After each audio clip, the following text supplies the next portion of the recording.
안녕하세요. 책 읽는 누나입니다.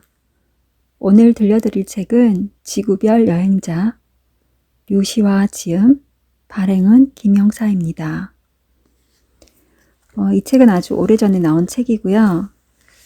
그 뒷장에 적혀있는 내용이 좋아서 잠깐 읽어드릴게요. 나는 여행이 좋았다. 삶이 좋았다. 내 정신은 여행길 위에서 망고 열매처럼 익어갔다. 내가 다녀야 할 학교는 세상의 다른 곳에 있었다. 교실은 다른 장소에 있었다. 보리수나무 밑이 그곳이고 기차역이 그곳이고 북적대는 신정과 사원이 그곳이었다. 사기꾼과 성자와 거린 그리고 동료 여행자들이 나의 스승이었다. 여행을 떠날 때는 따로 책을 들고 갈 필요가 없었다. 세상이 곧 책이었다. 기차 안이 소설책이고 버스 지붕과 들판과 외딴 마을은 시집이었다. 그 책을 나는 읽었다. 책장을 넘기면 언제나 새로운 길이 나타났다. 그것은 시간과 풍경으로 인쇄되고 아름다움과 기쁨과 슬픔 같은 것들로 재본된 책이었다. 나는 그것을 읽는 것이 좋았다. 그것에 얼굴을 묻고 잠드는 것이 좋았다. 내 여행의 시간은 길고 또 그 길은 멀었다. 여행 중에 나는 진정한 홀로 있음을 알았고 그것을 통해 세상과 연결되는 법을 배웠다. 내가 살아있음을 가장 잘 증명해 줄 수 있는 것은 곧 여행이었다. 여행이 좋았다. 여행 도중에 만나는 버스 지붕과 길과 반짝이는 소금 사막이 좋았다. 생은 어디에나 있었다. 네, 그리고 잠깐 작가 소개를 하겠습니다. 태양과 밝음과 빛 속으로 떠나는 자는 행복하다. 시를 쓰고 명상에 관한 책들을 번역하며 해마다 인도와 네팔, 티베트 등지를 여행하는 류시와 씨는 독특하고 특별한 시인이다. 이 책 지구별 여행자는 그가 15년에 걸쳐 인도 대륙을 여행하면서 얻은 삶의 교훈과 깨달음의 기록이다. 성자와 거린, 사막의 유목민, 여인 속 주인, 신발 도둑, 새점 치는 남자 등과의 만남은 우리 모두는 이 세상에 여행을 온 여행자들이며 인생 수업을 받는 학생들이라는 시인의 시각이 잘 드러나 있다. 그리고 이제 책 속으로 들어가 볼 건데요. 페이지는 95페이지고요. 구루지와 꽃 목걸이라는 부분 읽어드리겠습니다. 람샤란 구루지는 만날 때마다 내게 신선한 풀 말라 꽃 목걸이 하나씩을 건네주었다. 그리고 언제나 예스 시와 하고 나를 맞았다. 처음에는 그것이 약간 어색했다. 그는 내가 무엇을 물어도 심지어 짜이 한 잔을 마시자고 청해도 늘 예스 시와 하고 대답하는 것이었다. 사실 나는 어려서부터 그다지 긍정적이지 못했다. 나이를 먹으면서부터는 내가 가진 슬픔, 어두운 면, 열등감, 비판적인 것들을 모두 배낭 속에 넣어 두곤 했다. 그것들은 밖으로 내보이면 안 되었기 때문이다. 그리고 그 배낭을 등에 메고 다녔다. 대개 그것들은 나와 상관없는 것처럼 배낭 속에 잘 들어가 있었지만 때로는 격렬한 감정이 되어 바깥으로 튀어나오곤 했다. 내가 아무리 그것들을 외면한다 해도 그것들 역시 나의 일부분임을 부정할 수는 없었다. 나의 한 부분이면서도 내 것으로 받아들이고 싶지 않은 것들, 내가 받은 상처, 타인에게 준 돌이킬 수 없는 아픔들, 그것들 때문에 나는 자주 고통받았다. 언제나 나를 힘들게 하는 것은 나 자신이었다. 그러한 내게 람샤란 구루지는 만날 때마다 예스 시화 하고 말했다. 마치 나의 전부를 있는 그대로 다 긍정한다는 듯이리. 람샤란 구루지를 만난 것은 인도인들이 성스럽게 여기는 어느 호숫가에서였다. 이른 아침 여인숙을 나와 길을 걷는데 호숫가 계단에서 눈을 감고 명상에 잠겨있는 사두 한 명이 눈에 띄었다. 그래서 나도 그 앞으로 가서 신발을 벗고 함께 과부자를 하고 앉았다. 1시간쯤 그렇게 눈을 감고 명상을 하고 났을 때 람샤란 구루지가 문득 나의 명상하는 자세가 완벽에 가깝다고 칭찬하는 것이었다. 나는 약간 부끄러운 마음이 들어 말했다. 자세만 그러할 뿐 내면은 전혀 그렇지 못해요. 그러자 그가 고개를 저으며 말했다. 명상을 하는 데는 자세가 더없이 중요하다는 걸 그대는 모르는가? 자세가 올바르지 못하면 명상 역시 제대로 될 리 없다.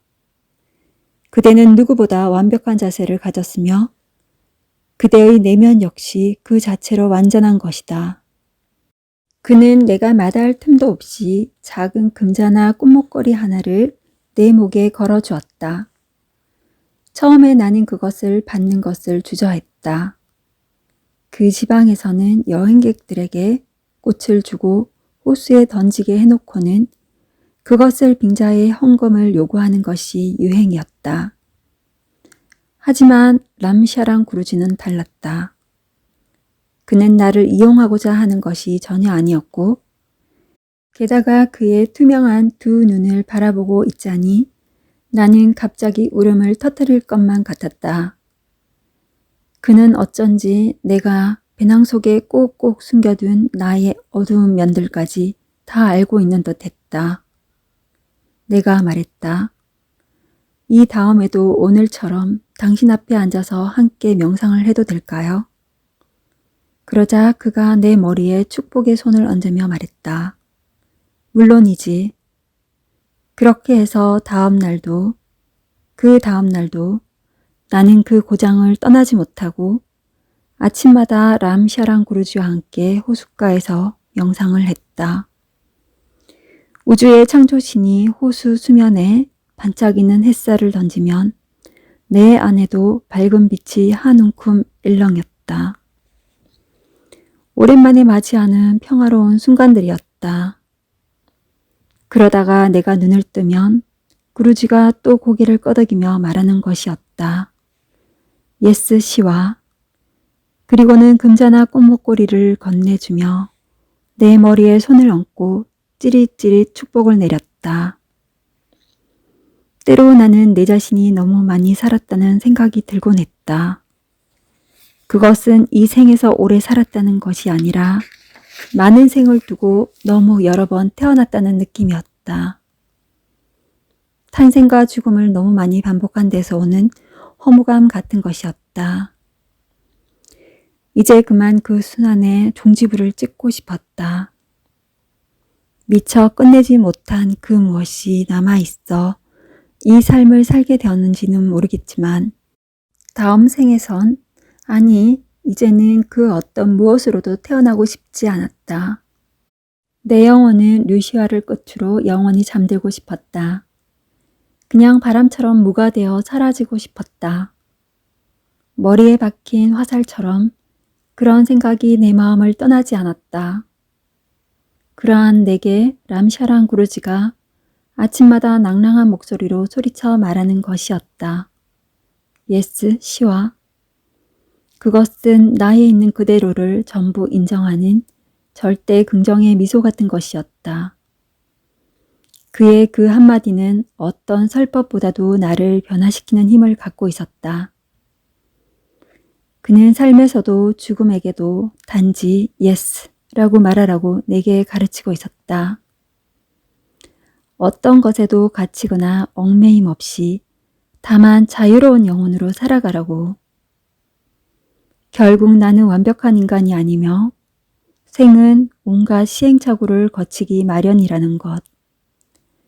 자신의 시행착오를 너그럽게 받아들이지 않는 것이야말로 가장 큰 시행착오라는 것. 따라서 자신을 괴롭힐 일이 아무것도 없다는 것을 구루지는 내게 일깨워주고 있었다. 그렇게 해서 서서히 내 안에서 어떤 것들이 치유되어 가고 있었다. 나를 온전히 받아들여주는 그 절대 긍정의 인사를 듣고 싶어서 나는 하루에도 몇 차례씩 구루지를 만나러 가곤 했다. 콧구멍이 큰 낙타들과 누세르된 물동이를 두세 개씩 머리에 인 여인들을 지나치고 여행자를 위한 카페들과 장신구 파는 가게들을 지나 모퉁이를 휘어돌면 그곳에 어김없이 람샤랑 구루지가 앉아 있었다. 그리고는 또 금자나 꽃목걸이를 손에 들고 나를 맞이했다. 예스 시와. 그것은 축복과도 같은 것이었다. 한 고독한 여행자의 마음속에 빛과 밝음을 선사하는. 며칠 뒤 내가 작별을 하기 위해 배낭을 메고 호숫가로 갔을 때 람시아란 구루지 역시 그 자리에 없었다. 그는 엉덩이까지 오는 긴 머리를 뒤로 묶어 올리고서 낙타들이 어슬렁거리는 사막 저편으로 멀어져 가고 있었다. 구루지, 람시아란 구루지. 나는 배낭을 맨 채로 그를 소리쳐 불렀다. 그리고는 그의 등 뒤에 대고 외쳤다. 나를 잊지 말아요. 앞으로 또 만나야 해요. 예스 씨와. 람샤란 구루지는 한 손을 높이 쳐들어 흔들고는 색바랜 오렌지색 승복을 휘날리며 그렇게 태양 속으로 멀어져 갔다. 다음 생에도 또 나를 만날 것처럼. 내 가슴 속에 샛노란 금자나 꽃목걸이를 새겨놓고서. 네, 이 장을 잘 마무리했고요. 제일 뒷장에 성자와 파파야 중에서 몇 문장을 더 읽어드리겠습니다. 내가 배낭을 메고 일어나려는 찰나 구루지가 내 배낭을 가리키며 말했다. 그 파파야 3개는 주고 가야지. 나는 눈이 휘둥그레져서 구루지를 바라보았다. 내가 파파야를 배낭 속에 넣어 갖고 온 것은 나 말고는 아무도 모르는 일이었다. 구루지가 말했다. 아침부터 파파야를 기다리고 있었네. 오랫동안 파파야를 먹지 못했어. 나는 어떻게 알았느냐고 물을 엄두도 내지 못하고 주섬주섬 파파야를 꺼내 구루지 앞에 늘어놓았다. 구루지가 내 머리에 손을 얹으며 말했다. 파파야를 가져왔으니 내가 그대에게 한 가지 가르침을 선물해야지. 그대는 우리가 만난 것이 우연이라고 생각하는가? 이 세상에 우연이란 없어. 우린 태어나기 전부터 서로 만나기로 약속을 했기 때문에 만나게 되는 것이지. 그러면서 구루지는 말했다. 이것을 잊지 말게. 삶에서 만나는 중요한 사람들은 모두 영혼끼리 약속을 한 상태에서 만나게 되는 것이야. 서로에게 어떤 역할을 하기로 약속을 하고 태어나는 것이지. 모든 사람은 잠시 또는 오래 그대의 삶에 나타나 그대에게 배움을 주고 그대를 목적지로 안내하는 안내자들이야. 네, 이렇게 이 장의 리뷰를 마치고요. 이 책은 제가 다소 젊은 나이에 저의 내면의 치유를 도와주었고 저 자신이 한 단계 성장하는데 동력이 되었던 책입니다. 여러분들도 한번 구해서 읽어보시길 추천합니다. 제 영상이 마음에 드셨다면 구독과 좋아요 눌러주십시오. 그리고 가까운 지인 3분께 제 영상을 공유해 주십시오. 감사합니다. 사랑합니다. 축복합니다.